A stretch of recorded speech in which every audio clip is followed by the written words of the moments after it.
Hey everyone, Matt Thomas here. Thanks for watching. So if you're watching this video, you were probably at the CABE workshop this past weekend. And for those who are at the CABE workshop, you heard me say that I pre-recorded the workshop for you so that you can go back and reference it if you need to. So you might be thinking, wait, you told us you pre-recorded it. Why are you referencing it like it happened past tense?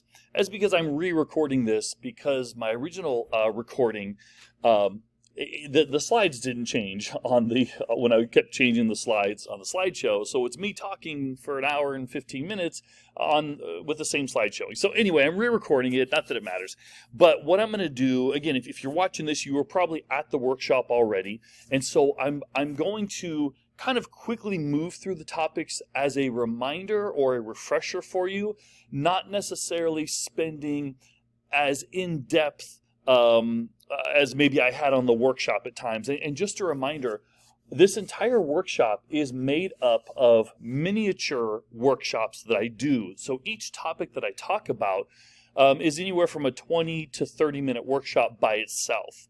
So if there's ever a time that I reference something and you would like more details about it, or you want my full workshop of that, just contact me and I'll forward it to you. I'll have my contact info at the end of this video.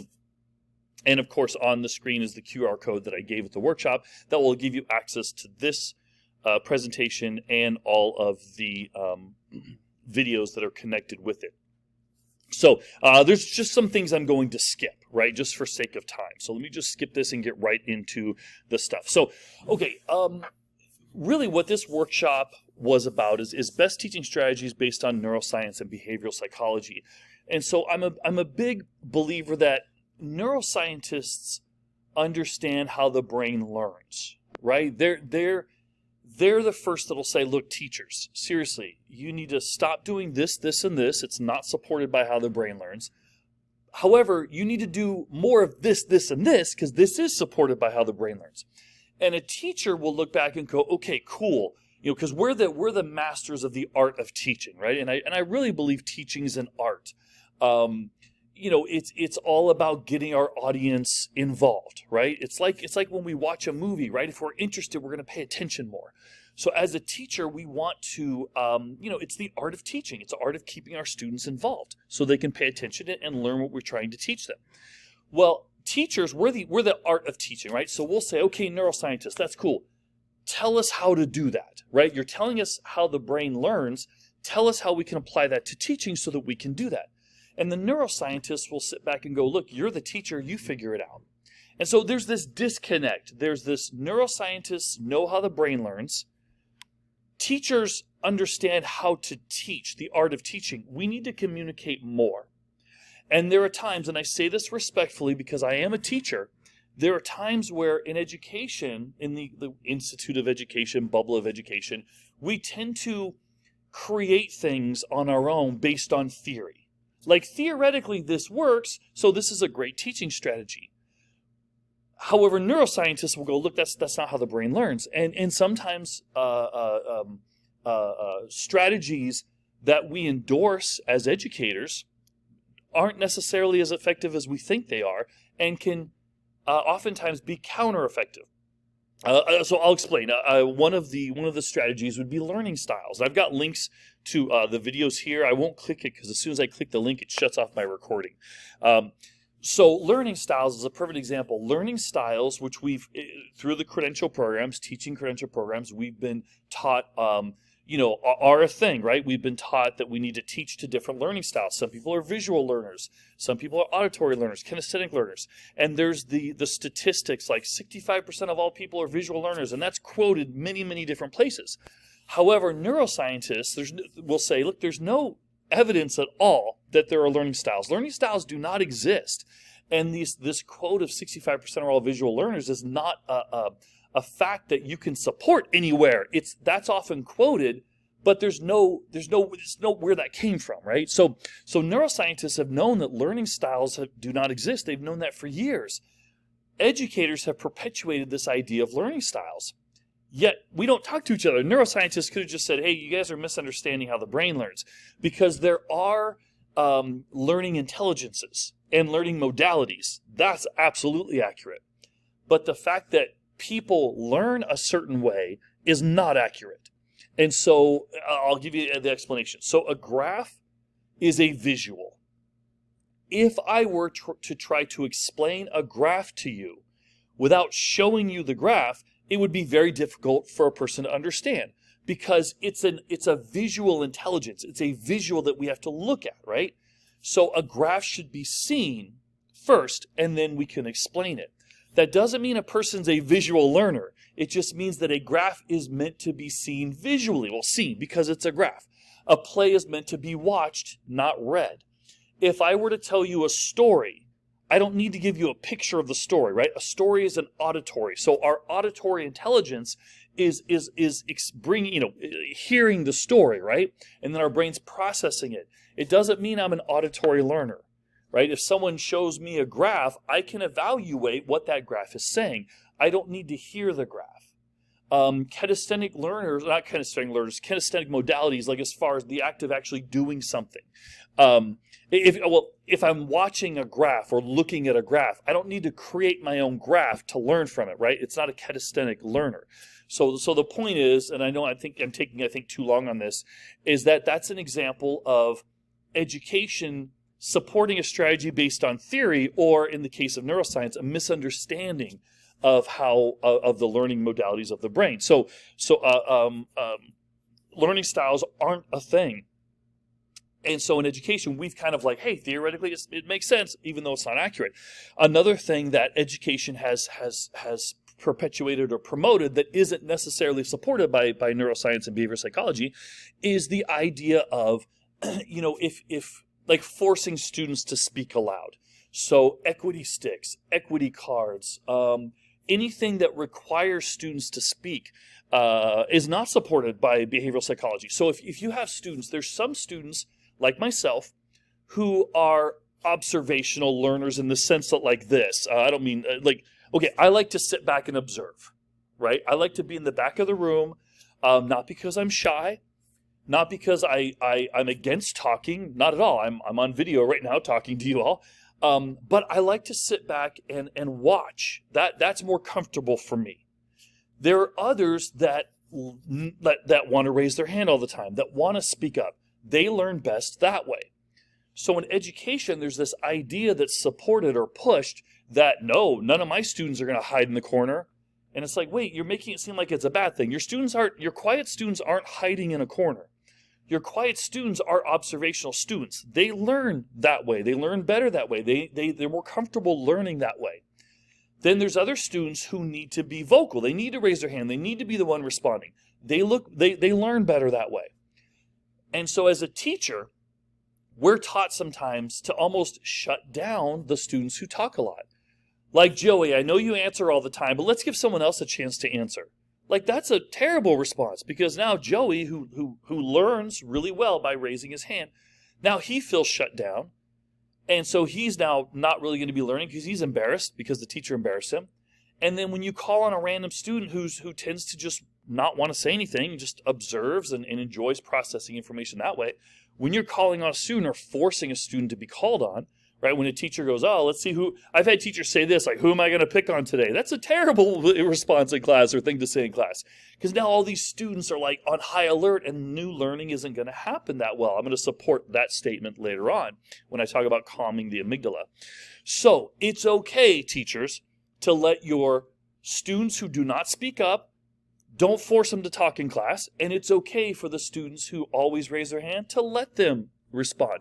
Now, you may want to go like, maybe give longer wait time. Let's say you have a student that always raises his hand first. Like, Joey's hand always goes up. Maybe give a long wait time to see if there's anyone else before going to Joey. Like, let him answer if he wants to. That's not a big deal.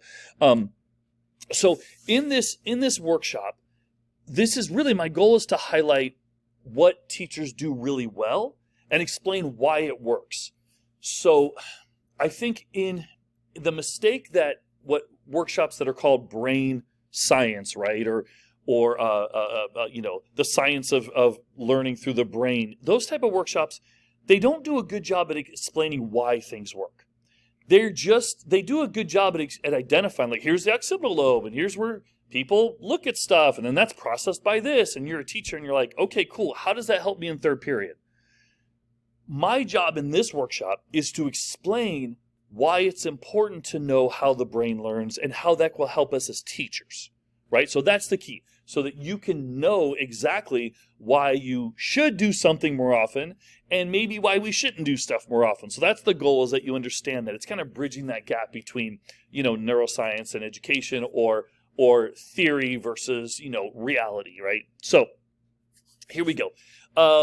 Okay, some of these times I'm just going to skip. You already know from the workshop. I'm just going to go in. But I do want to show you something really quickly. I'm not going to click this link because it's going to turn off my recording.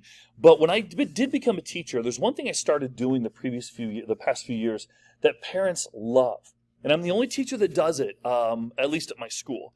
And I tell anyone that listens to do this. One of the things about a parent, when you leave your kid somewhere like school all day long, you're trusting that your child's going to be safe, and you want to know what's going on in your child's classroom, and all you hear about school is what you hear from your son or daughter. So your son or daughter has 7 teachers, right? There's 7 adults now in your son or daughter's life. So as a teacher, what I began doing was I began recording weekly messages to my parents, to my students' parents, explaining exactly what I'm doing throughout the week. And sometimes I would do it Friday, sometimes Monday, just depending on time. And honestly, sometimes it wasn't every week. It was like every 2 weeks if we had like a bigger project. But I tried to make it every week. And it would be a 2 to 3 minute video at the most, explaining what's going on. And I love doing that because parents hear tone, right? So here's a perfect example of the video. I'd be like, hey, my name is Matt Thomas. I'm your son or daughter's English teacher. I just wanted to let you know that today we're going to be working on, Romeo and Juliet. I'm going to begin Romeo and Juliet. I'm really going to be focusing on not so much the plot of the play, because like everyone knows the plot. I'm going to be focusing on the elements of the play, soliloquy, monologues, asides, et cetera, et cetera. And then after that, we're only going to be working a few days on the play. Not that often, not that much at all. But after that, I'm going to have the students write and create their own Shakespearean play and perform that in class. And here's how they would get the A, and blah, blah, blah. And here's what I need from them, et cetera, et cetera. And then I might say, like, please don't tell the students yet that they're going to write a play. I want to keep that a surprise. But so essentially I'm telling the parents everything we're going to do. And that way, if a parent hears something from their son or daughter, like, oh, Mr. Thomas, is so mean because he wouldn't give me an A because I forgot to turn the stuff in on time, or something like that. The parents will go, look, he sends videos every week. I know what he needs in your class, and he kept saying that you needed to do this, and you didn't do it, right? So, like, it's like creating open conversation with parents. The parents will know in advance what your expectations are in class, and they can hear your tone. It's in an email. If you're like, if your son doesn't turn in the essay on time, it's half credit. Or if the students don't turn their essay on time, it's half credit because it's really important for me to establish, those deadlines right away. And plus, I always give them a week after it's due before I start taking half credit off. So if the parents hear your tone, that's totally different than like trying to make up tone in an email. And the thing is, if you read an email, it is known that we tend to read emails individually with an individual tone based on our previous experience, which means if your son or daughter had a jerk for a teacher, whatever email you send to parents, those parents are going to read your email in that tone that they've previously experienced with. I hope that sounded right. So that's why videos are I always try to be as great with tone as possible. I'm not going to lie to you, though. When you start opening yourself up to parents, like sending these video messages to parents, they're going to email you. Like, usually it's good stuff. Hey, thank you so much. But it starts opening a door of conversation, which is what you want, right? So you'll get emails that are like, hey, my son has got a 0 on the assignment, but he said he turned it in. Do you mind following up on that? And you're like, yeah, I just wanted to let you know he didn't turn it in yet. Or sometimes it's like, yeah, I screwed up. Thanks for letting me know. So anyway, I know that took a little while to explain, but I would definitely start doing that. Send the weekly announcements to your parents. You're going to be the only teacher in school that does that. You shouldn't be, but you will be because it takes a little time, and parents will love you for it. Anyway, okay, so let me skip. Okay. So I made reference to this at CABE. CABE is being more focused on ELD students. And I gave you this talk up about how we're going to talk about how the brain learns and how it applies to teaching, so that Monday you can show up in your class with stuff ready to go. And the question is like, great, Matt, that sounds great, but CABE's ELD specific. Where's your ELD specific information? And I mentioned at CABE that everything I talk about in this workshop is ELD specific, because ELD students are teenagers first. And we tend to forget that. And so if a teacher's telling me like my EL students are not engaged, they're not talking enough, they're not writing enough, they're on their phone, they seem bored, I'll ask the teacher, how's your curriculum? And the teacher will usually say the curriculum's kind of dull. And I'm like, there you go. Because ELD students are teenagers first, ELD students second, right? So teaching our ELs is done in the same way or with the same idea of teaching every other teenager.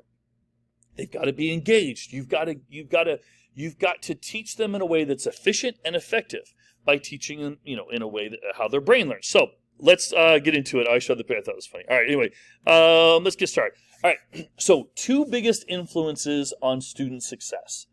So I wanted to talk about this first before going into the step by step, because this is huge. This does not get talked about enough. And I'm going to skip some of the stories that I told at CABE, mainly because if you were there, you heard the stories. So, excuse me. What will make the greatest impact on student performance? I think that's what teachers want to know. And what will make the greatest impact on student performance is curiosity and interest. I kind of like combine those together. Curiosity, interest, because we're born with an innate desire to be curious, because that's how we grow and survive.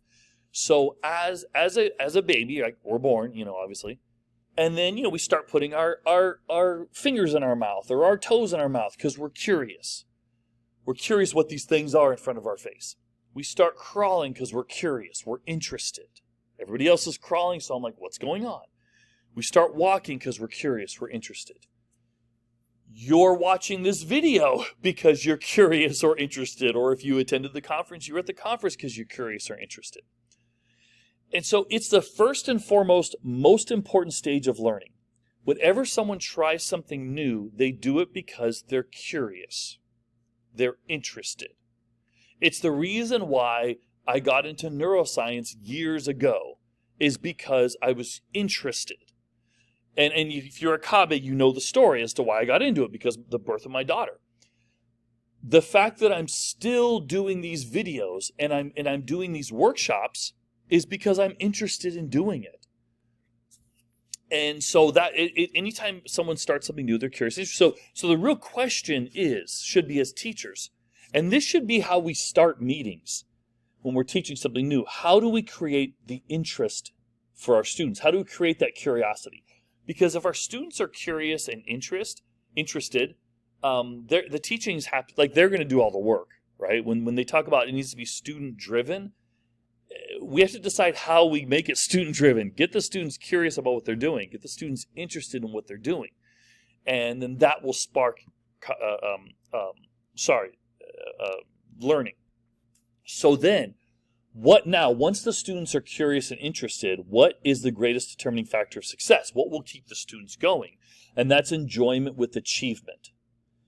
So, okay, if someone enjoys what they're doing and they feel like they're getting better at it, they're more apt to continue doing it. So let's say you start playing piano and you feel like you're getting better and you like it. You're like, I kind of like this and I'm getting better. Well, I can see a difference. You're most likely going to continue it.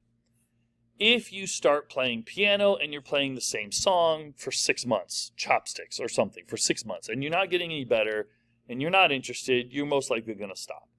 So every hobby or thing that people do that, they feel like they're getting better and they enjoy it, that's the key.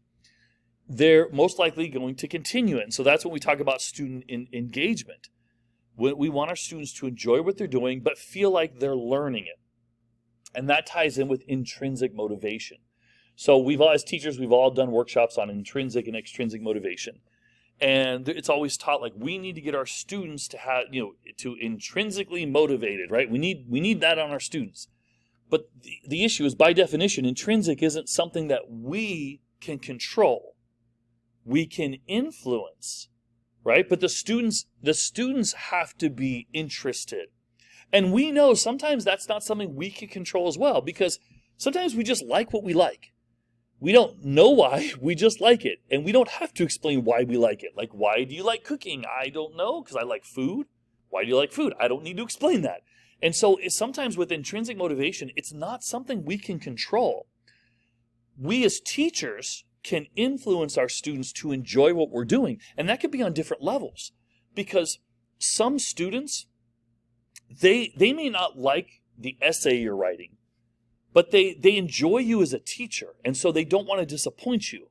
So their intrinsic motivation is that they want to make you happy and proud of them, even if they don't like the essay. So there's different levels of this. Like it's not like the students have to necessarily always want to learn, though that's what we would love for it to happen. But it might just be that they just want to excel for you. Or represent you or respect you as a teacher. Hopefully that made sense. So intrinsic motivation could be a lot of different factors. So video game designers know this, though, about enjoyment with achievement. When students start playing video games, they enjoy the game or they just wouldn't play it. But they feel like they're getting better at it, right? It's not level 1 the entire time. So we want, as teachers, we want to spark curiosity in our students, get them interested in what we're doing, and get them to enjoy what they're doing and feel like they're getting better at it. And the classroom management portion of that is amazing. Because if you have students that are just doing stuff because they love to do it, then that makes classroom management so much easier. Plus, they'll respect you as a teacher, and it's easier for you to be like, hey, guys, do you mind calming down a little bit? Yeah, no problem, sure. Throughout this workshop too, you know this because you were at CABE. Anytime you see something underlined, that's a link to the longer video of this. So let's go into, so just to review, biggest influences on student success: get them curious about their learning, get them interested, and then make sure they need to enjoy what they're doing and then feel like they're getting better at it. So that being said, let's do the foundational work with this. So what I'm about to share with you is do this first. Create an effective learning environment. Do this first, because this would be what I would call changing the dynamic of your class on a macro level. So when I say macro level is, for a lesson plan to be effective, I feel, or for something to say, they say research-based, right? This strategy is research-based. Oftentimes, it's what I call micro-research, meaning it worked in your class, at your school, in your district, in your area. But those may be different demographics entirely than my school, my district, my area, my support, my administrators supporting me. It might be different than someone in, say, Kansas or New York or the Philippines or Canada or Mexico, right? That's micro. So if I were to tell you guys, this strategy works because it's based on how the brain learns, that's what I call macro, meaning it's not something that isn't necessarily influenced by area. So these strategies here work on a macro level, meaning if something is like research or science-based, not research, but science-based, it should work in Southern California, Topeka, Kansas, Florida, Philippines, Shanghai, Finland, right? It all should work effectively because it's based on macro level. So the reason I say that is a really good graphic organizer is wonderful for the 10 minutes that you use it. It's not going to change the dynamic of your class. Word walls are great for the 10 minutes that you use it. And I feel like workshops are more focused on micro strategies. Hey, use this for 10 minutes. It's going to be great. Okay, what about after that?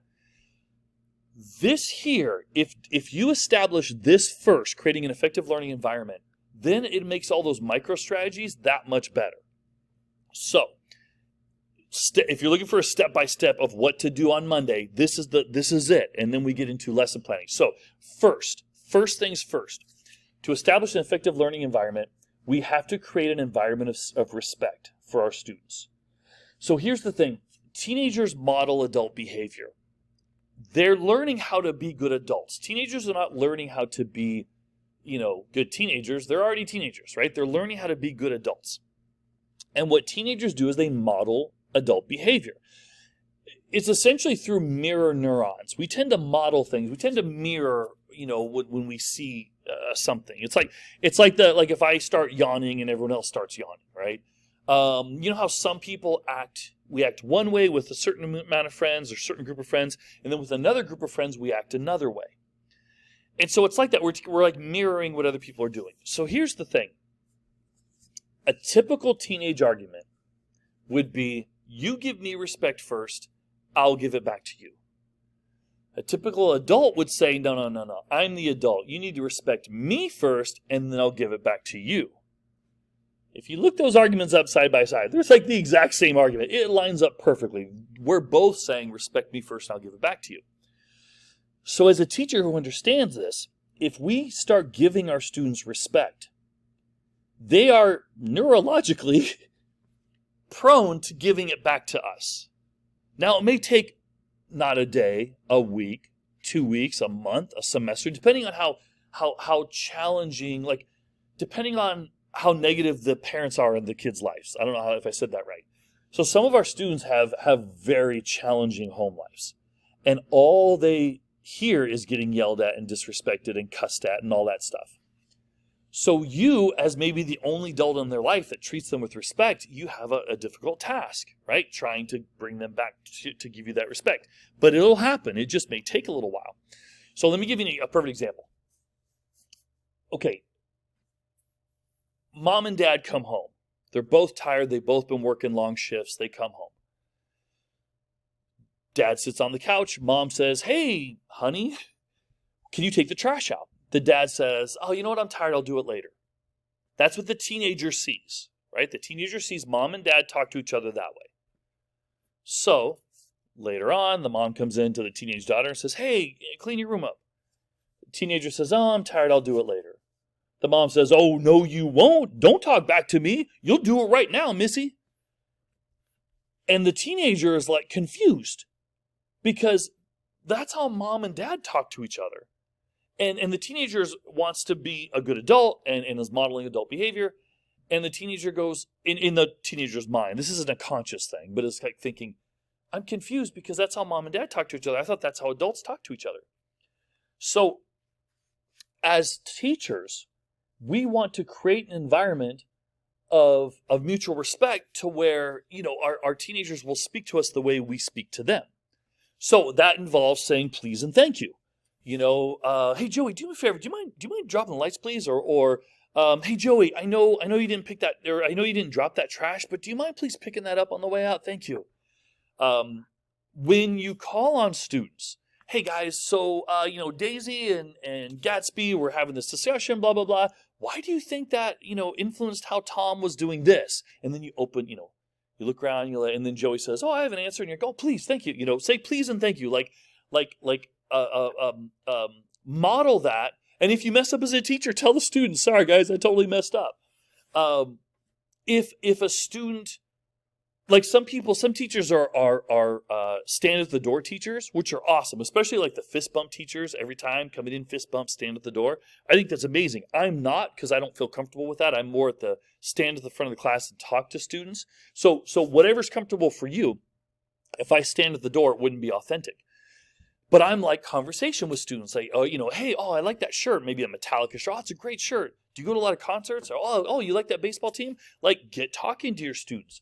Let them know you're interested in them. When it's during lunch and a student comes in to answer or to ask you a question, oftentimes teachers are like, you're interrupting my lunch. A student's not going to feel very respected. But if a student comes in and the teacher smiles, just a little smile, like, hey, what's up, Joey? Now the student feels like, oh, wow, I'm respected, I'm accepted. You're going to see definitely a change in behavior in a positive way with your students. The next thing with this, too, is as teachers, whenever a student responds, I think a lot of teachers miss an opportunity to establish that respect. So if a teacher's like, all right, what's 2 plus 2? You. Say someone raises their hand, like, yes. I'm like, it's 4. All right, next. Didn't even acknowledge that that student raised his or her hand, which is tough to do in public. And so as a teacher, if I'm like, hey guys, all right, so Juliet said this, like what kind of element of figurative language is that? And I'm looking around, and hands go up, and I'm like, oh, Joey, please. And then Joey's like, oh, it's whatever. And I'm like, thank you so much. So I acknowledge the person. I ask them to respond with an open hand, right? I'm like my hand's like, hey, I'm accepting, like, open, like, please respond. Thank you. I'm thanking the person. And what happens is mirror neurons, remember, all the other students see that. And they see that I'm allowing this student to speak aloud and making it comfortable for the student and acknowledging that student and thanking that student. That student is now getting a shot of dopamine because I'm almost essentially like, thank you so much for helping me out. The student's like, I feel good for helping you out. And so the student's getting accepted and acknowledged and getting that shot of dopamine and feeling good. And dopamine's addictive. We're going to talk about that a little bit later on. So when I'm like, thank you so much for answering, me, now that student is going to be like more willing, not only more willing to respond and raise his or her hand, but like wanting to. And then every other student sees how I treat that student, and they then will start raising their hand because they want that. And it sounds so simplistic, but it's such a powerful thing. So creating that environment of respect, modeling the behavior that you want, is such an important thing. And if you were at the workshop, you know that I asked the question. I asked like a song question. Who sang this song? And a person responded. And then I asked the class, like, how many of you guys knew that? And then 2/3 of the hands went up. And I think that's important too because it acknowledges all the students because everyone wants to be involved. If someone's like, oh, I have the answer, and then like 13 other students are like, I knew that, it gives them a chance to show off and say, yeah, I knew that. So if I were like to say, hey guys, what's 2 + 2? Oh, Joey, please, thank you. Yeah, you're right, it's 4. Thank you so much. How many of you guys knew that? And all the hands go up. That's what I would do. And then collectively, you'll get such a great response from your students. Okay, so that's the longest part of the 4 steps. There's 4 steps to this. That's the longest one. The rest will go by much faster. But first, create an environment of respect. Model that respectful behavior. The second one, here's where neuroscience comes in, calming the amygdala. So the amygdala is a part of the brain. The thing about the brain is, even though there's very specific parts, they work so well together. Not so well, I shouldn't say it like that. They work together. Everything works together. So that's why there's a bunch of different areas of the brain that are involved in so many different things. So the amygdala is a part of the brain that regulates emotion, but also starts to encode memory. So we attaching essentially emotion to the memory. A part, right? There's many parts when it comes to memory. But the reason the amygdala is so important, and I'm focusing on that, is if the amygdala senses threat, because it's kind of looking out like, all right, is there any threats going on here? If the amygdala senses threats, or when it does, it will become overactive. And sensory information cannot pass through it as well. And so it's kind of like, think of like a strainer or a sieve or a filter. And, water's passing through, but when the filter gets clogged, not much water can get through. If the amygdala is overactive, if students are stressed, if a teacher calls out a student in front of everybody and rips that student, no learning's not going to happen. Right? It's like, I'm sure it's happened to many of us, right? We get heightened because of something, and all we do is hyper-focus on that, and we can't learn new information. And so in class, what we want to try to do as teachers is create an environment through the environment of respect. We want to create this comfortable classroom environment where our students know that or feel comfortable that we're not necessarily going to it's not a toxic place. So let's say there's like a teacher that students just don't like. And if we're fair, let's be honest, right? Sometimes at schools, there's teachers that some students just don't like at all. The students going into that classroom with the hyperactive amygdala of like, what's that teacher going to do today? Are they going to call on me out? Are they going to yell at us? Or, I just don't like how that teacher is, whatever, right? Or let's say the students come into class with that. Their parents yelled at them. The previous teacher yelled at them. They broke up with their boyfriend, girlfriend, whatever, right? So students come in hyperactive with their amygdala on high alert. They're nervous about something, they're scared, they're stressed, and new learning is not necessarily going to happen, right? That information can't pass through to start decoding to memory. So, as teachers, we want to create this comfortable classroom environment to where students go, well, at least in Mr. Jones's class, I don't have to stress because he's a cool teacher. That's so important. We don't want to put our students on high alert, right?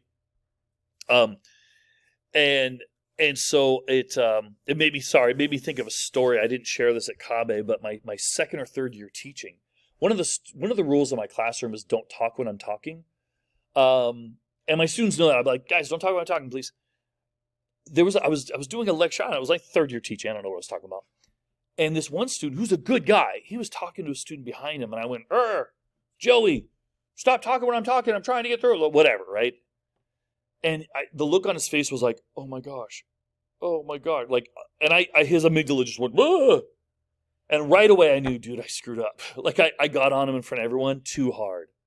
And so I went back to lecturing, blah, blah, blah. And this whole time, like the voice in my head's like, dude, you overdid it with that student. And so I stopped class and I said, guys, I'm so sorry. I have to stop. I really screwed up. And I looked at Joey. I think his name was Joseph, actually. I looked at Joey and I said, Joey, I'm so sorry. Like, I don't know what came over me there. It was not right. Like, I should not have gone on you. That was on me completely. You're always a good guy. I screwed up. I hope you can forgive me. I'll try not to let it happen again. And he looks at me and his whole demeanor changed. He goes, no, dude, we're cool. And then I looked at everyone else and I went, all right. And then I got back into lecturing. And so I realized that I put that student on high alert. He wasn't going to learn now at all. And I screwed up because it wasn't that big of a deal. He was talking when I was talking, but it wasn't that big of a deal.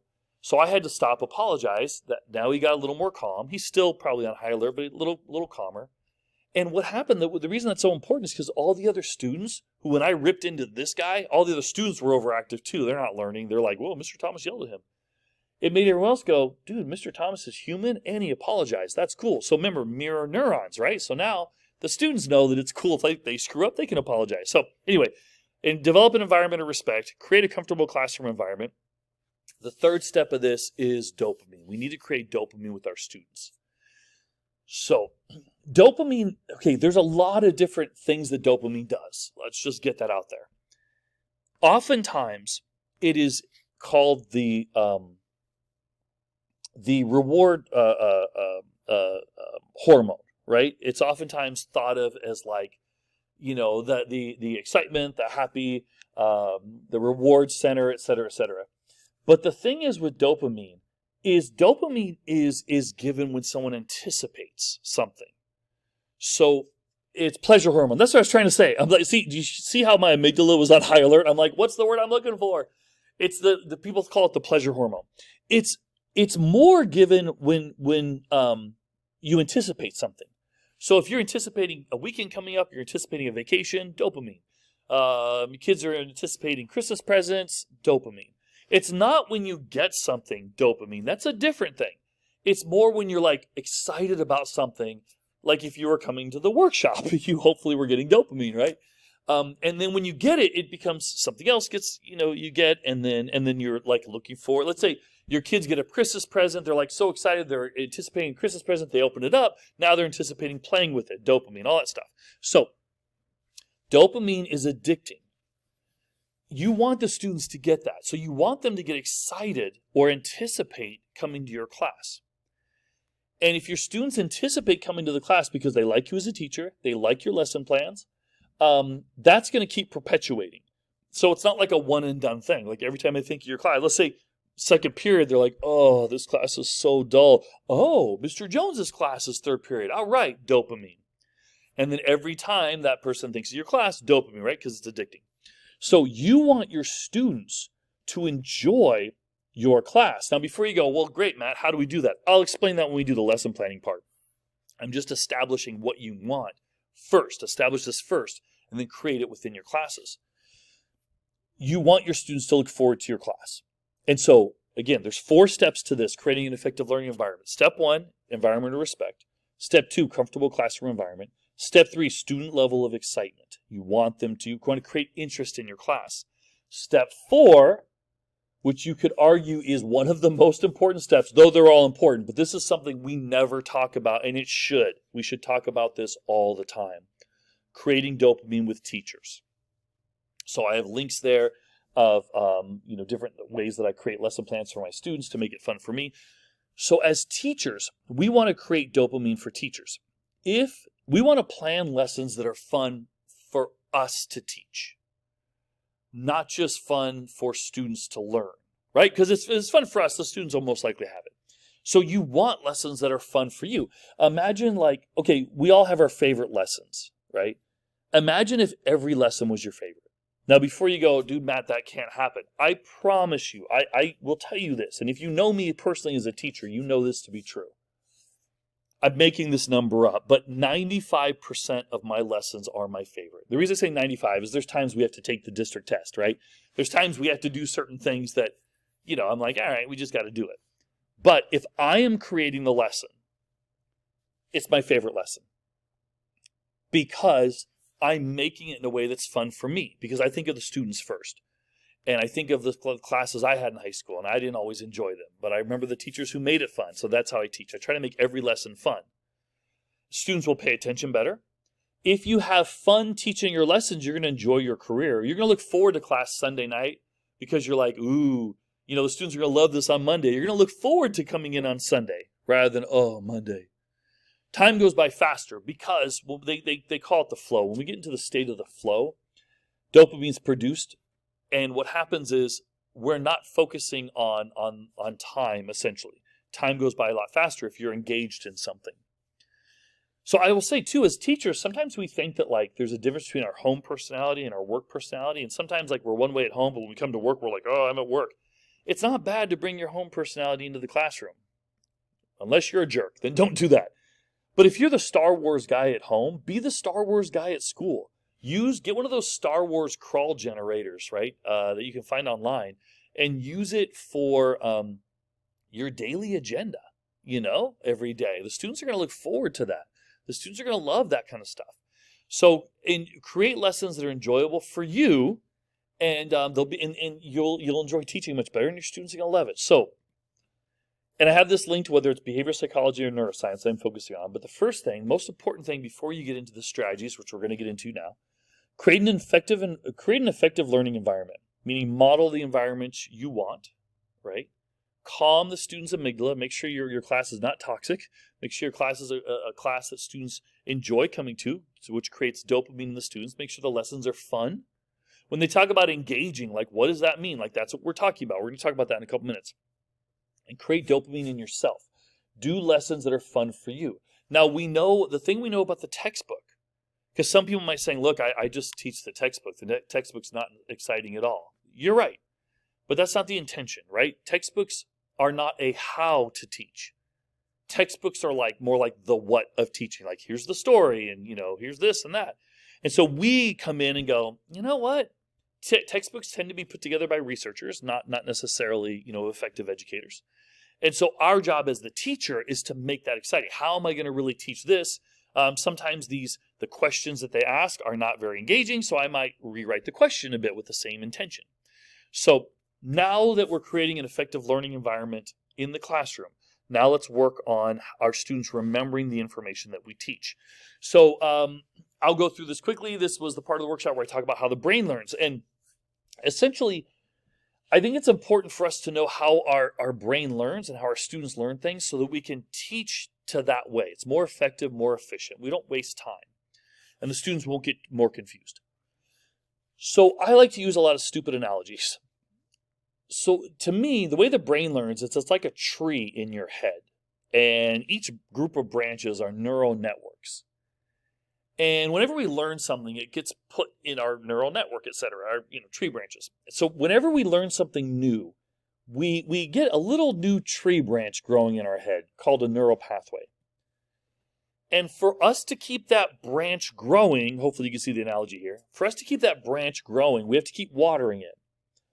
Or in this case, for our students to keep remembering that information that's now growing in their brain, the neural pathway, we need to keep repeating or reiterating that information. Or if not, synaptic pruning will occur. And synaptic pruning essentially is what it's saying is the brain's very efficient. If it doesn't think that what it's learning is that important, it's just going to repurpose those cells for something else, which is why we study vocab and then forget it in 2 weeks. Or math, respectfully, math teachers, I feel bad for you. You're more prone to synaptic pruning because of what we're going to talk about next. Because your vocab is very specific and it's very difficult to connect it with something else. So, to back up, when a student learns something, when we teach something to our student, they start to get a neural pathway growing in their brain. That information starts to grow in. We need to keep repeating that information, or the brain will just repurpose those cells for something else and the students will forget what we're saying. And so, however, that's not enough. More importantly, when we teach our students something, we need to connect the info to something the students already know. That is what will help root that information into the students' brains. So, for example, that's why with math, if we're teaching math, a new math vocabulary word, if we don't connect that to what the students already know, it's going to be easy for them to forget that. So let's do a poetry example. So I'm an English teacher. And when students, so I told the story at CABE. I'll just tell it really quickly if you weren't there. My mother's a world-renowned haiku writer, and she owned a publishing company for a while. So I grew up in a writer's household where writing was fun and creative. And so coming to the classroom and I'm looking at the textbook and the writing that's done, and it's like, where's the creativity? Where's the fun, right? And so the thing is I'll ask my students, how many of you don't care for poetry? Because the way they were taught before, and a lot of students raise their hand. And then I'm like, well, how many of you love music? And they all raise their hand. And I'm like, well, music, songs are the most popular form of poetry. Like, there's not even a close second. So why don't I enjoy it? There's a disconnect. It's because we're not teaching poetry through the most popular form of poetry, which is music and songs. We're teaching poetry through various ones, other ones, right? Other types of poems. And so what I do when I'm doing figurative language, when I'm doing, poetry analysis and so on, we use music lyrics, we use rap lyrics. Not for a day. Like everyone's like, I do that too for a day. No. Every time we teach poetry, most times. And so for 2 weeks or a month, their poetry spread throughout the year. Because you're connecting poetry, what you want the students to learn, with something they already know. That's why Hamilton, if you remember the Hamilton play, it came out 10 years ago, and all of a sudden all the middle school students were singing Hamilton songs. Slam poetry connecting to rap battles. And so when we show our students, when we connect something that they're learning with stuff that they already know, it embeds it in their brain, because our brain tends to remember things if it's already seen it, right? If it's connected to something it already knows. And that includes real world relevance. So as teachers, if you've been in the real world, and I think you know what I mean when I use that term, when you've been in the real world, you had another career, or you don't just focus on like you go do stuff out, other things, you have interests and hobbies and other stuff, and you bring that into the classroom, it shows the students like, hey, I'm going to show you, I'm going to do some argumentative writing today. And students like, when are we ever going to use this? And I'm like, dude, when you buy a car or when you have a job interview, like there's tons of time. And so when you show that real world relevance in the class, students will remember your stuff because their brain will think it's important to know. And I'm going to tell you this, I'll be very open with this. If I can't tie a real world relevance into what I'm teaching, I don't teach it, or what I'm supposed to be teaching, I should say, or whatever. If in the textbook I'm like, I don't see a real world, I can't connect something to the real world, I'm not going to teach it, because it's authenticity, it's credibility, right? I want my students to know that what I'm showing them works in the real world. So, just to review how the brain learns, every time we learn something new or we teach something to our students, a little neural pathway, a little branch grows in our brain. We got to keep watering that. We got to keep repeating that information, but most importantly, connect it with something that the students already know. And of course, if they're curious about it, it makes it so much easier. So how do we do this in class?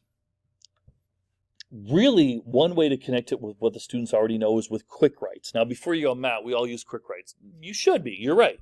But there's a way to do it, right? So you're establishing that prior knowledge. And there's a way to do it. There's an effective way of doing quick writes. And I always call it give a story, take a story. So before you say like, well, in the textbook, we have essential questions. those aren't quick writes. They're not effective, at least. Because a lot of those essential questions are written in a way that's not how we normally converse or how we talk, right? We want to connect it to the students' lives. So give a story, take a story. If I ask for students for something personal from the students, I need to first give up something personal of my life, right? It just creates respect. And so if I'm teaching Scarlet Letter, for example, I'll have a big T on my chest, and the students walk in. They're like, "What's up, Mr. Thomas? What's up with the T?" And I'm like, "I'll tell you." And so when they sit down, and I'm like, "All right, let me tell you about the time I was arrested for shoplifting." And they're like, "What?" And so I tell them the story. I was 14. Tell them the story, and then I'm like, "See what the T represents? Now I'm a thief." And I'm like, "Can you imagine if we're judged for one mistake we made when we were younger? When I was 14, I was arrested for shoplifting. And what if I was trying to get a job when I'm 30 and they're like, "I'm sorry, sir, you were shoplifting from Target when you were 14. Don't steal my stapler," And so then I ask the students, like, what's a mistake that you've made that you feel embarrassed by? And then we have a good conversation. But my story is like 2 minutes long because you don't want to bore the students. I'm going to talk about the learning arc in a second. And then you have them quick write for 2 minutes. Not longer than that. It's a quick write for a reason. Right? If I'm doing autobiographical narrative writing, I start by telling a story when I got jumped by 3 guys outside of Carl's Jr. because of someone that I hung out with. And then I ask the students, so that creates curiosity, like, what? And I tell them the story. Then I ask them, have you guys ever had someone hate you because of someone else that you hung out with? And then we have a talk about that. I have them write for 2 minutes, and then we discuss. What not to do. Don't do a 10-minute quick write. So I was at a workshop about quick writes. This was years ago, and this presenter was telling a 10-minute story about how he and his daughter were playing hide and seek, and he couldn't find his daughter, and he was freaking out. At the time, I didn't have a daughter, and so I didn't care about the story. I had no connection. The story went on for 10 minutes. Finally, he says, "All right, I forgot what the question was," but he's like, "I'm going to give you 10 minutes to write." I'm like, 10 minutes? I was done in 2 minutes, as most people are, 2 to 3 minutes. So when you're doing a quick write to establish prior knowledge, give a story, something personal, and honestly, something like good. Make it a good story. Don't bore the students to death. Make it relevant. Ask them a pertinent question to their life, and then give them 3 minutes to write. At the most, 2 minutes maybe if you need to, and then you can talk. And take as long as you want to discuss. You know your audience the best. So just to review, to teach how the brain learns, create curiosity, right? Get something interested, usually through quick writes. Not usually, but can be through quick writes.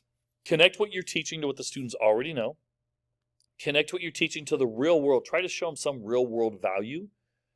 And then keep repeating that information throughout, like it could be the week, 2 weeks, a month, whatever, depending on what type of information, depending on how specific it is to your unit.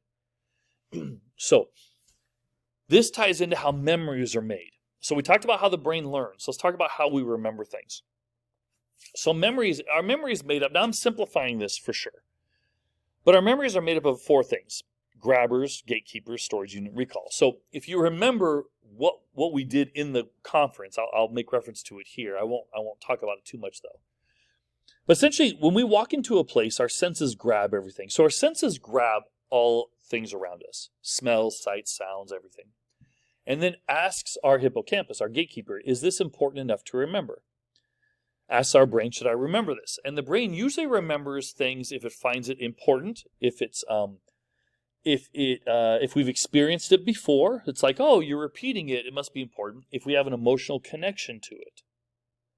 And if that's the case, then the brain's like, yeah, remember that. And so I'm going to simplify this. I won't go into too in detail because if you were at CABE, you know this. And if you've seen my other workshops, you know this already. But essentially, most of what we as adults take in, we forget. We walk into a workshop, we see everyone wearing clothes. Our senses have grabbed all the colors of the clothes. But our gatekeeper's like, you don't need to remember what everyone's wearing. That's not important. So no matter how important we think the information is in our class, it's the student's brains that actually has to make that final determination. So when we teach if we teach our students all of Unit 4, they're not going to remember all of Unit 4. So how do we get our students to remember certain information? We spotlight what we think is important to remember. Not entire Chapter 4, 3 things from Chapter 4, right? Spotlight it. Make sure it's fewer concepts. Teach fewer concepts in class. more opportunities to master those concepts. That's Finland and Singapore's exact education model, two of the top education systems in the world. Now, if you were at the conference, you know my Barney reference. Now, I'm not going to explain too much of the Barney reference, but if you weren't there, what I did was I spotlighted a purple dot that was on the wall that had been on the wall the entire time, and everyone's senses saw it, but they didn't find it that important because it was surrounded by other papers, and it's a purple dot, like it's not that important. But then I did this whole thing about Barney, and I sang the song, and I highlighted it. I drew this demented-looking Barney, so I'm spotlighting this purple dot. And if I were to send a quiz, I told everyone this, if I were to send a quiz after the workshop, what color was the dot, they would know it was purple.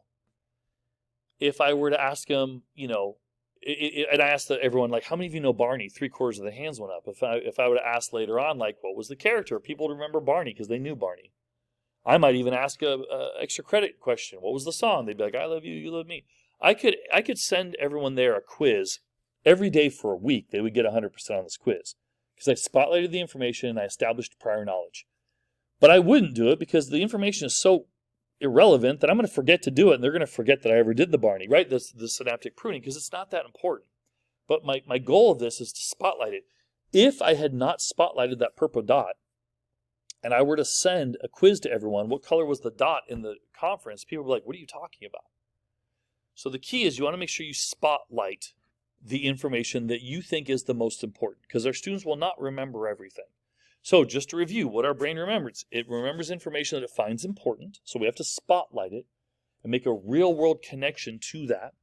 It remembers information that's repeated. If we repeat the information enough, pretty soon our students are going to be like, this must be important, right? The brain was going to kind of think, this is important. We remember things that we have an emotional connection with, both good and bad, right? As adults, they're memory markers. We remember when we bought a house. We remember the birth of our child. And we tend to express time that way, like how long have you been teaching? Well, let's see. It was a couple years after my daughter was born. Oh, yeah, that kind of thing. And our students remember that too. That's why they remember their favorite music lyrics. Or we also remember bad things that happened to us, right? So anything that has an emotional connection. They remember information that's connected with other information, stuff that's rooted together. They remember stuff that they're curious about. So, as teachers, we want to spotlight the information we want remembered. We want to teach fewer concepts and more opportunities to master them. If you click that link there, it's a video about cross-curricular instruction, which is a great way to learn.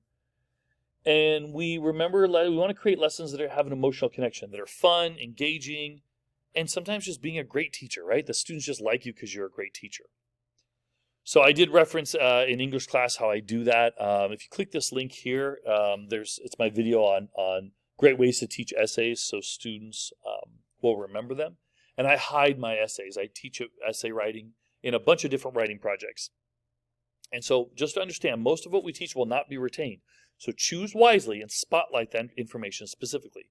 Okay, so now you've established that. Now let's create an instructional pacing in the classroom. Let's do lesson planning.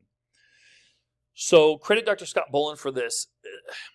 The highest concentration of endorphin receptors are in the learning center of the brain. So endorphins are like what you get the runner's high when you're done running. It's the feeling of accomplishment. It's this like, I feel great. And the highest concentration of endorphin receptors are in the learning center of the brain, which means when we learn something new and we learn and we feel like we're growing academically, it makes us feel good. And then we get that shot of dopamine, which is addicting. So learning is addicting, right? Which is probably why many of you are watching this conference or this workshop. It's because we're addicted to learning. Like if we're interested, right? We don't just learn anything. We learn what we're interested in. But if you look at the graph here, so there's a high correlation between familiarity with something and enjoying learning it. So if something's completely foreign to you, okay, my dad's a mechanic. I know nothing about being a mechanic. If he were to open the hood of a car and say, hey, look at that, I'd be like, I don't know what I'm looking at, right? I have no enjoyment with that. He's like, oh, let's change the transmission valve. I don't even know if there's a transmission valve, but I have no interest because I'm not familiar with it. And I have no interest learning it. But if he were to, let's say something that I really know, right? There's something that I really know well. So let's say cooking. I'm making this up. My wife cooks well, but and I'm not too bad actually. Let's say cooking, and my dad's like, "Hey, let me show you what an egg is." I'm like, "Dude, I already know." Like it's too familiar. Then I'm also not going to be learning. So if you look at the graph, you see how this, like, when a student is learning something new and getting better at it, it's more enjoyable. But then there's this part of the time, this brain, this part. I call it the learning arc, but if you Google learning arc, it's not going to be that. This part where students are like, okay, I'm done learning. And we know when that is. We know when we're doing something too long and the students are getting wild, and then we yell at them. It's our fault. We yell at them. It's like, no, they're ready to move on and we're not ready. We need to move on. So that's why it's important to lesson plan based on this learning arc. And essentially what it means is when you create your lesson in a way where when students are ready to go on, you're ready to go to the next thing. And you don't have to switch topics completely, not at all. You're teaching the same topic throughout. You're just switching to different ways of doing it. You're hitting that learning arc. And it's great for classroom management, right? So I'll also, for all of these, I have, anytime you see a link there, like it's great ways to start class. So the first thing when creating a lesson plan is you want to start with an engaging activity, right? And so I listed some things here, but there's a lot more. Excuse me. On this video here, it's great ways to start class. You can watch that. So maybe it's telling stories. Maybe you start class, you're like, all right, guys, let me tell you the time when blah, blah, blah. You're creating interest. Then you have them do a quick write, and then you have them discuss. That could be 10 minutes, right? So starters are like, it says 3 to 5 minutes, but it might take 10 minutes, right? You're starting. It could be if you're doing Shakespeare, you show a little 4-minute Simpsons Hamlet clip. Could be reviewing previous lessons. Could be if you're starting new vocabulary, you're pre-teaching the vocabulary, you're doing a word search, a rebus puzzle. It could be a crossword puzzle if they already know the definitions. You might be reviewing start parts of projects, right? I like to do stupid games. And if you've ever seen my dumb games, they're hilarious, but they're dumb, but they're funny for me and they're funny for the students. I can't click the links of this because it's going to shut off the video recording. It's just how it works on this. But if I'm doing, say, we're doing songwriting, like one of the poems I have my students write is a song, and so I might start with doing visuals of like what type of music's out there. So I might show rock, and I'm like, what kind of music is this? They're like rock, and I'm like, I might show a bunch of like colors of blue, and they're like blues. It's stupid. You can link it, you can find it, and look at it. But when the students come in, I'm like, hey, Joey, do me a favor, turn the lights off to get it dark so I can show the projector. Everyone's like, ooh, something cool's going to happen. It takes 5 minutes. It's a fun way to start class.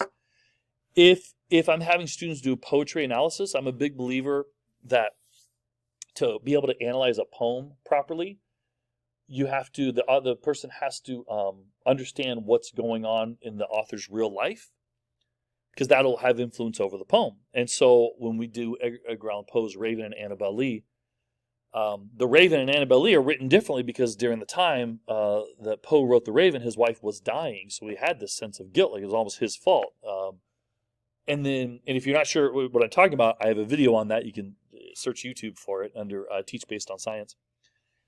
And then Annabel Lee, his wife, had already passed, and so when he wrote it, so that's why the tone's different. There's a lot more into it, but my point is, I start the lesson by doing this fun game about the poet's life. You could check my link there for it. It's hilarious. It's a lot of interaction. The students love it. And you can double up on these. So when you're doing lesson planning, start with something at the beginning of class. Don't call it bell work. Don't call it, what's the other one? Bell ringer. Don't call it any of that stuff. It's because students know that means busy work. Even if you don't mean it to be, the student thinks that. So that's just how you start class. You're just starting class with this activity. You're not calling it bell work or bell ringer anyway, because then the students aren't going to see it as being that important. But it's a way to spark curiosity. So start with class with 1 or 2 of these. Then go into your middler, 10 to 12 minutes, because this beginning thing won't take too long. You could have them do notes. Maybe it's lecture, maybe think, pair, share, or something if they wrote a quick write. Maybe you read the article real fast because you don't want to read for longer than 10 to 12 minutes. Maybe you're teaching new vocabulary, math lesson. Maybe you're introducing a new part of the project. If you do project-based learning, that's amazing. It's one of the best ways to learn. If you're not doing project-based learning, I would highly suggest looking into that. Maybe you're filling out a graphic organizer, just 10 to 12 minutes. Then it's the main part of your lesson. That could be, the lecture, notes. Maybe that's the reading of the story. Maybe you set up the topic, you introduce characters, and now you're reading the story. I don't know. Maybe you're creating what you go over in class. I'll talk about that in a second. Maybe you're doing some group work. You're applying what you filled out with your graphic organizer. Maybe it's a gallery walk or 4 corners. Again, 20 to 25 minutes. And then your finisher, whatever you're going to end class with. It could be ticket out the door. Which I don't do. I don't like them, honestly. But it doesn't mean they're not good. I just don't like them. Because it makes, I don't know, there's reasons I just don't care for it too much. But I'll do other things to end it. It'd be assessment checks, gallery walks. If you're doing a quick, you've had this whole discussion about things, then you're going to go to the corners, and then you're out of here. It could be planning time if you're doing group work, or for math teachers, it might be the students doing their homework, or reading stories that they wrote. And so here's how it looks. To put it all together is this. Each lesson, and I shouldn't say every day, because some days you just have to write the essay. Like, all right, guys, bell rang, let's start writing our essay. See you in 55 minutes. I don't mean it like that, but it's some days you just write. But for the majority of the time, when you do your lessons, you start with a 3 to 5 to 7 minute activity to get them started, get them interested, set it up. And so then go to your middler, then go to your main part of the lesson, which is 25 minutes, and then your finisher. So you're always switching to something else. And so if I'm doing autobiographical writing, I start by telling a story. I then continue having the students take notes on how to write an autobiographical narrative. Then I have the students write their own autobiographical narrative. 15 minutes, won't take too long. Then, if we have time, I ask some of the students voluntarily to go ahead and share out their stories if they feel comfortable doing it. I'm like, hey, does anyone mind sharing their stories? Yeah, and then we laugh and have fun. They don't have to read their story. They can just tell us the story based on what they wrote. And so it keeps the class flowing. Essentially, don't do a middler all period, right? Don't do a 25-minute quick write. So that's how you lesson plan or pace your lesson plans. And so let's get into this. One thing I brought up about why essays are difficult to write, but it doesn't necessarily tie in. It was more like an ending. We had a couple minutes left of the workshop. So let me go into some ELD-specific stuff. And then I'll just go quickly with this because essentially this was stuff that we didn't necessarily have time in the workshop to talk about. And I told everyone at the beginning of the workshop, I said, look, I don't waste your time telling you stuff you already know. So I'm going to skip a bunch of these things, but I'm going to talk about the things I think are the most important. One is how we define our EL students. Essentially, the way I define them is EL students are going through everything that any other typical teenager is going through, while at the same time can be struggling to be heard and understood in a language that they were never taught naturally. And so I didn't reference this at the workshop, but I will say we want to be careful labeling our EL students, what they can and can't accomplish. Because the one thing I know about the brain, our students can learn anything we want to teach them, as long as we make it accessible to them. And some teachers run the risk of like, my ELs can't do that. Yes, they can. You just have to make it accessible to them. And for some students, that means we're making it really accessible, and others, not as much. But one thing I talked about in the workshop really quickly was how second languages are learned. So essentially, when it comes to second language, second languages are learned in more memorized words and phrases. It's a different part of the brain that uses more working memory. So essentially, okay, if I'm above the age of 7, right? So everyone knows this. That's why I didn't mention it much. You all know this that learning a second language when you're from birth, right, is much easier. It's natural, right? Learning a second language from 7 or 8 on is more memorized words and phrases. It's a different part of the brain that's memorized at. Which means if you learn a second language at, say, age 20, even if you get fluent at Spanish, let's just say, from age 20 on, it's still always going to be memorized words and phrases. So you can only really speak things you've memorized. You're really good at it, but it's still a different part of the brain.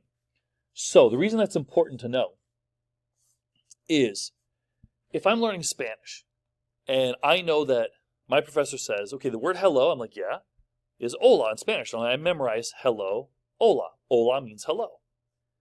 And when when someone says hola, you say, ¿Cómo estás?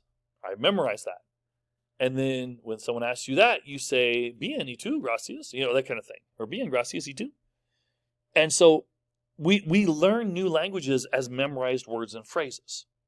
So whenever someone asks us a question in that second language, we have to sift through our words and phrases to say, oh, this is the one that I say.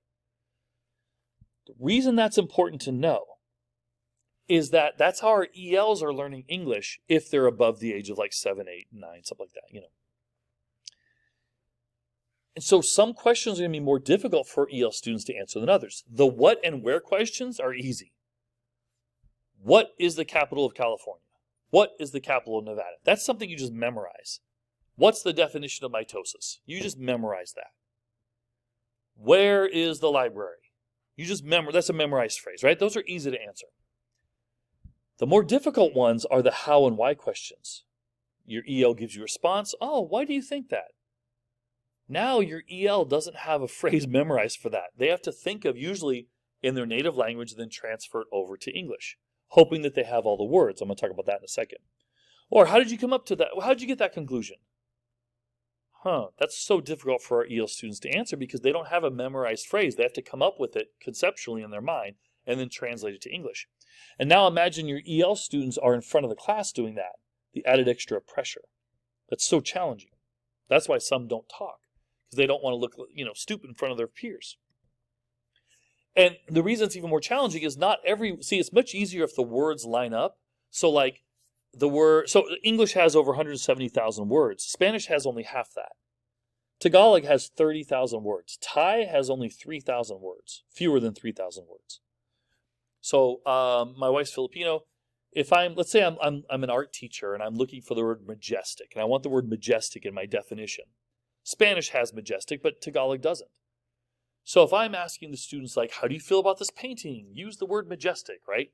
If you speak Tagalog and you're like, I've never heard majestic, you now have to, and you don't even have the word in your language. You have to create a concept of what majestic means, and then attach it to the nearest word you have. So like the student may say, oh, it's pretty. And we know, like, majestic could be pretty, but it doesn't really mean pretty, but I guess it could be. I don't. And so as teachers, knowing that with our ELs, it's important, I think, to grade based on intent rather than like always the actual words that are used, because some students not only don't have those words, which you would just say, just teach them the words. But if they don't have those words in their native language, now you're teaching like abstract concepts, or they have to create a whole idea of what it is in their mind. That's very challenging. And so if a student is giving you a response and you're like, okay, I think you know what you're talking about. It's not the words I'm looking for, but I know you know what you're talking about. I'm pretty sure, right? It's okay to give them that A, to give them the same A as the native English speakers, because they're working with very limited vocabulary, not only in English, but also in their native language, right? And so that's why grading based on intent is so important. Now, reading and writing. Why reading and writing is so important. So I had referenced this at the very end because we were out of time. But when I didn't tell this story at the conference. When I first applied to CABE, that was over a year ago, believe it or not. And I was in the middle of a big reading project. The science behind reading and why reading is so difficult. Because if you look at reading scores, they flatline. There seems to be like a level. I mean, it's been that way for years. It seems to be a certain level that we get to and then we just stop. And there's no like big spikes, right? And so there's a reason for that. So I was researching it. When I applied to CABE, one of the things I put in was like, the best way to teach reading. And over the year and a half that I've been doing this big research project, Science Behind Reading, my perspectives have changed a little bit because I now know the science. And I'm making this number up, but I don't think I'm far off. I would say 99% of all people don't really understand why reading is so difficult. I would say that. And I don't think I'm too far off. I think if you're a neuroscientist, you get it. I think if you're not, you might not get it. Because as teachers, we're given this perception that reading is something that, hey, just read more. It'll be easy. Just read more. That's not the case. So rather than me spending 2 hours explaining why reading is so difficult, I have links to my research. to my videos. I did almost a 2-hour video on the science behind reading. You will know more about reading after watching that 2-hour video. You better, it's 2 hours, than what I would call reading experts. When people say, oh, I'm a reading expert. I'm like, really? Because most people aren't. Because they don't know this stuff. Usually when someone says they're a reading specialist, they're like reading pedagogy. Like, oh, this is what I was taught to do. But if you're a reading specialist, then you know how difficult it is for reading, and you know why. So links to all the videos about the science behind reading. And then I have a summary video in case you don't want to watch the 2 hours. And then I also have a video about Lexile and how it's created. I would say most people don't understand Lexile as well. Lexile is great. I contacted them and actually talked to their employees, and they were great. Very transparent on what they do and what they don't do. But in education, sometimes we're like, Lexile does this, when the reality is they don't. So check it out. And so let me tell you really quickly, if you're like, okay, can you give us like a short summary of why reading is difficult? Yeah, I totally can. So we as human beings are born with a very well-established language network in the brain and vision network in the brain, visual network. And so we're not born with any network for reading at all. Reading is not natural. So we literally have no capability to read. And then what we do is the language network and the vision network essentially have a baby and create this visual word form area, create this network, this entire network dedicated to reading. And it's not like we've evolved for that. That's not at all. It has to happen every time a new baby's born, literally created from nothing. And so what happens is essentially the vision network and the language network repurpose old cells and create this new network that essentially does this. We see abstract letters, random lines. We take sounds from our language network and we attach the sounds to those letters. And we put them together and make meaning for words. So we're creating this whole new network to read. So as an elementary school teacher, you know that some of your students come to you in kindergarten or first grade with a very well-established visual word form area. Their parents have created reading right from the beginning. And you know that some students don't have it at all. So you have the challenge of doing that.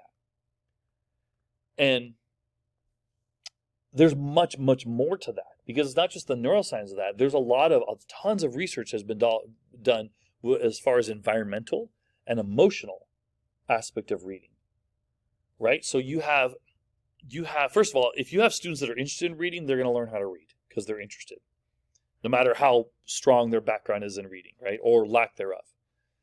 But there's been a lot of research on how many words are spoken in the house, helps reading. What type of words, whether it's positive or negative, will help reading.